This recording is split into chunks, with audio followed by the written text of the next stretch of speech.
Hi, welcome back. I'm Bart Loser, and I'm the Continuing Education Program for Toastmasters District 55.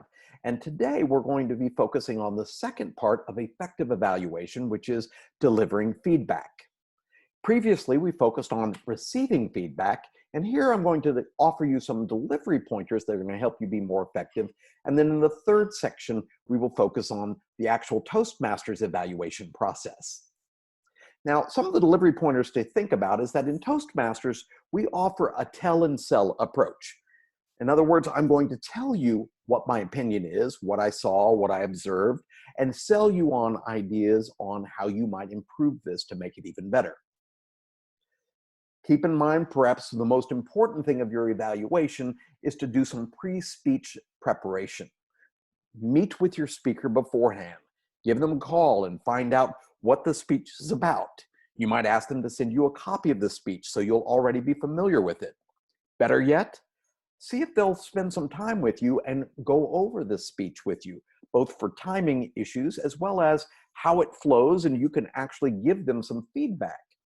It's a great way also to help them as they're preparing and writing their speech. They can work with you on that by giving you what they're thinking about and then getting your opinion on it long before they ever have to deliver it in front of the group. Another aspect to keep in mind that's very important when you're the evaluator is make sure that when you give your evaluation that you illustrate that evaluation with very specific examples as you go. That's why when you take notes, you want to be very specific about what you're going to put into your notes so that you can offer these specific examples in your feedback. Another key issue is to personalize your evaluation by using I language. I language is coming from my perspective. Here's what it sounded like to me versus here's what you said. That's you language. People tend to get a little defensive when you use you language, but using I language always comes from a truthful perspective. Here's what I heard. Here's what I saw. This is what I thought. So personalize with I language. It makes it easier for them not to take it so personally. Another thing is to make sure to evaluate the speech and not the speaker. So keep in mind, you may not like their style, you may not like how they're dressed or whatever, but don't personalize that. This is about the speech itself, how they use the words, how they use the space. These are more important than their impact on you personally. So it's not about the speaker, but the speech itself. So always keep that in mind when you're the evaluator. Another thing to keep in mind that's very helpful is that you want to organize your speech and be encouraging, motivating. So there's a model out there that I've learned from others that I thought was great to use as an evaluator. And think of it this way, that when you're evaluating someone, you're giving them a gift. So GIFT. As a matter of fact, when you are taking notes, you might write down on a sheet of paper GIFT in a vertical fashion so that you can take notes in these 4 areas. The areas include, what are the things that they did during the speech that you thought were great? Things that they did well. Another is, what are 1 or 2 things that you might look for that they can improve upon?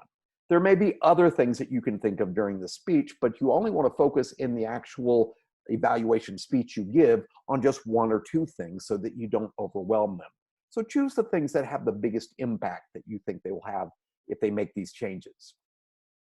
Another thing you should write down is, what was your favorite thing that you noticed they did? What did you love? And then lastly, what's the takeaway for you? What was the impact of this speech? How did it make you feel? Did you learn something from it? Did you think it flowed well? Did you enjoy it? Was it entertaining? Was it funny? So whatever it is that they're going for, did it have the impact that they were going for? So if you follow this gift model, this is a great way to organize your evaluation as you present it. On the things that they did that was great, what was 1 or 2 things that they could do to take it up a notch and even be better? What was your favorite thing that they did? And what was the takeaway? These can all be presented in very positive ways so that your evaluation will always come across as positive, even though it's meant to be constructive, which is to build them up. So in this particular section, we focused on delivering feedback.